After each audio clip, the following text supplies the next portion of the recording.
Hello అండి, నా పేరు డాక్టర్ కారెటి శ్రీధర్ రెడ్డి. నేను general and laparoscopic surgeon and stapler circumcision స్పెషలిస్ట్ని. నేను ట్రీట్మెంట్ రేంజ్ హాస్పిటల్ అవైలబుల్ ఉంటాను. ఈ ట్రీట్మెంట్ రేంజ్ హాస్పిటల్ అనేది కేపీహెచ్బి రోడ్ నెంబర్ 4 కూకట్పల్లి హైదరాబాద్లో లొకేట్ అయ్యి ఉంది. ఇది 100 బెడెడ్ హాస్పిటల్. ఇందులో మెయిన్గా ఏంటి అంటే ఏవైతే లేటెస్ట్ సర్జరీస్ ఉన్నాయో అవి ఇంప్లిమెంట్ చేయడం అనేది జరుగుతూ ఉంటుంది. ఎవ్రీ ఇయర్ కొత్త కొత్త టెక్నిక్స్ తేవడం జరుగుతుంది. ఇవాళ తెచ్చిన కొత్త టెక్నిక్ ఏంటి అంటే కేఎస్ఆర్ స్టేప్లర్ సర్కంసిషన్స్. అంటే ఏంటి అసలు ఈ కేఎస్ఆర్ అంటే ఏంటి, కేఎస్ఆర్ స్టేప్లర్ అంటే ఏంటి, దీనివల్ల అడ్వాంటేజ్ ఏముంటుంది, మిగతా స్టేప్లర్తో ఇది ఎందుకు అంత అడ్వాన్స్డ్ ఉంటుంది అనేది వాళ్ళు తెలుసుకుందాం.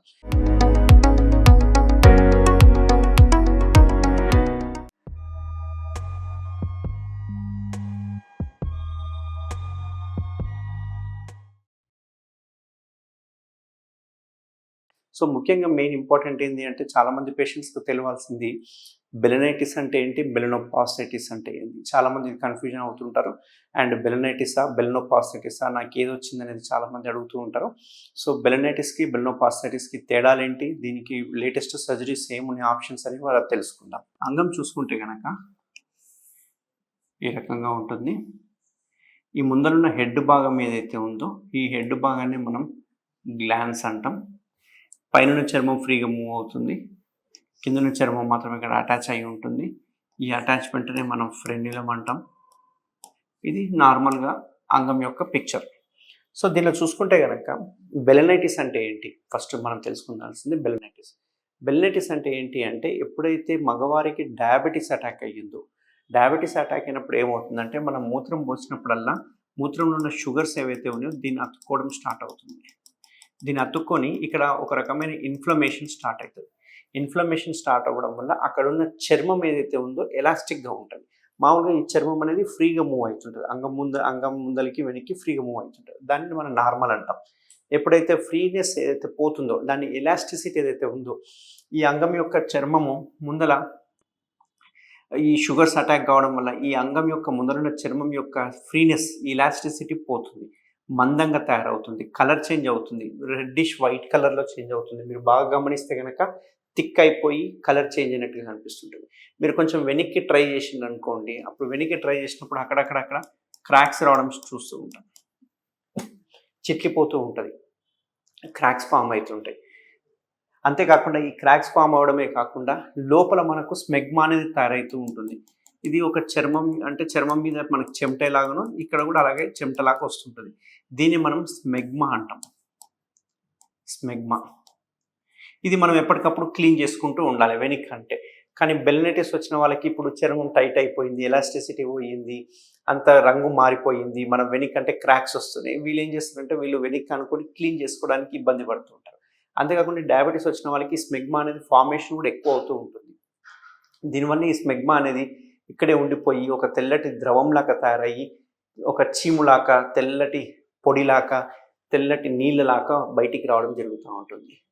ఈ తెల్లటి ద్రవంలాగా బయటికి రావడం మనం ఫ్రీక్వెంట్గా చూస్తూ ఉంటాం. అంతేకాకుండా ఇది ఒక రకమైన ఫౌల్ స్మెల్, ఒక దుర్వాసన కూడా వస్తూ ఉంటుంది. కొందరికి ఇచ్చింగ్ దురద పెడుతూ ఉంటుంది, వాళ్ళు నలపడం చేస్తూ ఉంటారు. నలిపే కొద్ది కల్లా ఇంకా ఎక్కువ ఇన్ఫ్లమేషన్ అనేది చూస్తూ ఉంటాం. అక్కడ ఇంకా ఎక్కువ వాపు వచ్చినట్టు ఉంటుంది. ఈ చర్మం ఇంకొకటి ఏంటంటే ఇక్కడ అంతా వాపు వచ్చినట్టుగా ఉంటుంది, ఈ చర్మం అంతా వాపు వస్తుంది. దీన్ని మనం బెలనైటిస్ అంటాం. సో బెలనైటిస్ అంటే చర్మం టైట్నెస్ అయిపోవడము, చర్మం మొద్దుబారిపోవడము, మందంగా తయారు కావడము, థిక్ అయిపోవడము, చర్మం కలర్ మారిపోవడము, స్మెగ్మా బయటికి రావడం, ఇదంతా బెలనైటిస్ యొక్క లక్షణాలు.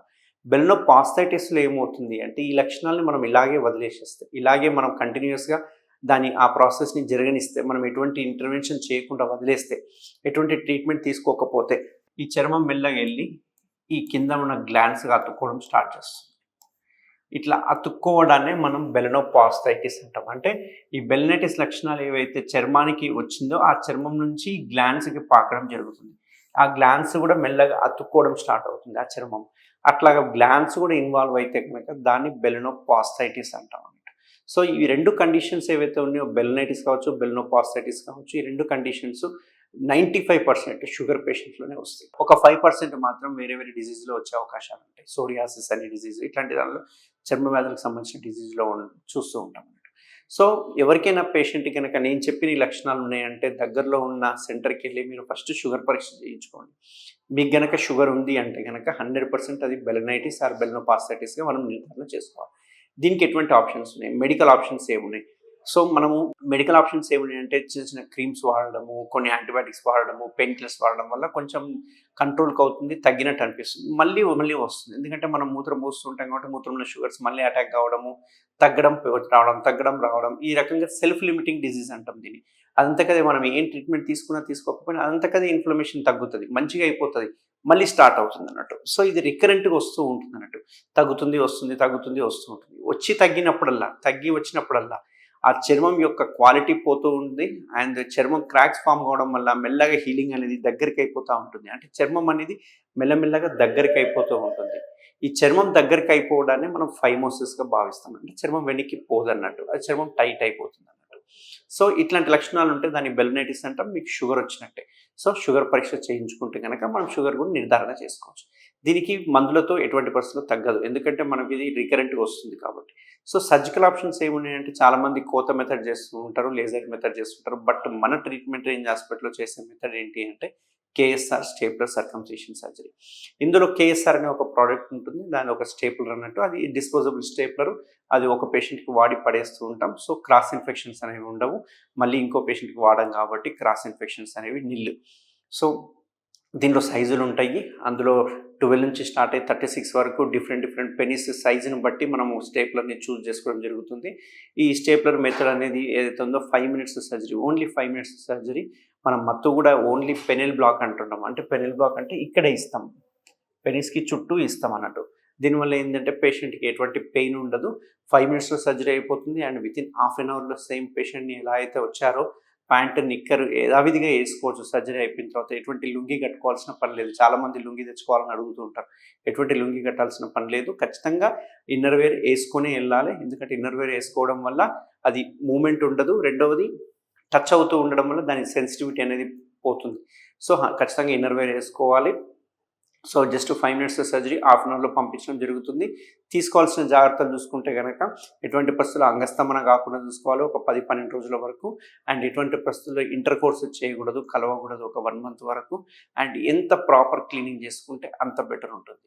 సో నీళ్లు పోసి శుభ్రంగా చేయి పెట్టి సబ్బు నీళ్ళతో కడుక్కోవాలి. ఆ పిన్స్ మీద, ఆ సిలికాన్ రింగ్ మీద మనం శుభ్రంగా కడుక్కోవడం వల్ల అక్కడ ఎటువంటి మలినాలు ఉండవు, ఎటువంటి ఇన్ఫెక్షన్ అనేది రాదు. చాలామంది అడుగుతుంటారు అట్లా కడిగితే పిన్స్ ఊడిపోతే అని భయం ఉంటుందని. ఆ పిన్స్ ఎటువంటి పరిస్థితుల్లో ఊడిపోవు. ఓన్లీ ఎక్సెప్ట్ మీకు ఎప్పుడు పెయిన్ అనిపిస్తుంది, ఎప్పుడు ఎడిమా అనిపిస్తుంది, ఎప్పుడు అంటే వాప్ అనిపిస్తుంది అంటే అది మీకు ఎరెక్షన్ అయినప్పుడే. కాబట్టి ఎరెక్షన్ కనుక కాకుండా చూసుకుంటే కనుక అసలు నేను చెప్పిన ఈ కాంప్లికేషన్స్ ఏవి రావు, సింపుల్గా అయిపోతుంది సర్జరీ. 10 to 12 డేస్లో మనం ఫ్రీ అయిపోతాం. సో ఎవరికైనా ఈ బెలనైటిస్ కానీ బెలనోపాస్టైటిస్ లక్షణాలు ఉంటే కనుక ఖచ్చితంగా నన్ను కన్సల్ట్ అవ్వండి. అండ్ మెయిన్ ఇంపార్టెంట్ ఏంటి అంటే ఎవరికైనా బెలనైటిస్ ఉన్నప్పుడే జాగ్రత్త పడాలి. ఈ బెలనైటిస్ కాస్త బెలనోపాస్టైటిస్గా కన్వర్ట్ అయ్యిందంటే సర్జరీ కష్టం అవుతుంది, అడేషన్స్ ఫామ్ అయిపోతాయి. అడేషన్స్ ఫామ్ అయినప్పుడు అడేషన్స్ అంతా తీసేయడం వల్ల గ్లాండ్స్ పాడే అవకాశాలు ఉంటాయి, అంత కాస్మెటిక్ రిజల్ట్స్ రాదు. సో బెలనోపాస్టైటిస్ అయ్యేంత వరకు ఆగకండి. బెలనైటిస్ లక్షణాలు స్టార్ట్ కాగానే వెంటనే ట్రీట్మెంట్ రేంజ్ హాస్పిటల్ని అవైలబుల్ ఉంటాను. మనం కేఎస్ఆర్ స్టేప్లర్ ద్వారా సర్జరీ చేయడం వల్ల దీన్ని శాశ్వతంగా పరిష్కరించవచ్చు, మళ్ళీ రాదు కూడా. సో ఎవరికైనా లక్షణాలు ఉంటే తప్పకుండా నన్ను కన్సల్ట్ అవ్వండి. Thank you very much. Thank you Sridhar Reddy sir. Thank you doctor Sridhar Reddy sir. Thank you Sridhar Reddy sir. Thank you Sridhar Reddy sir. Thank you Sridhar Reddy sir. Thank you Sridhar Reddy sir. Thank you Sridhar Reddy sir. Thank you Sridhar Reddy sir. Thank you Sridhar Reddy sir. Thank you Sridhar Reddy sir.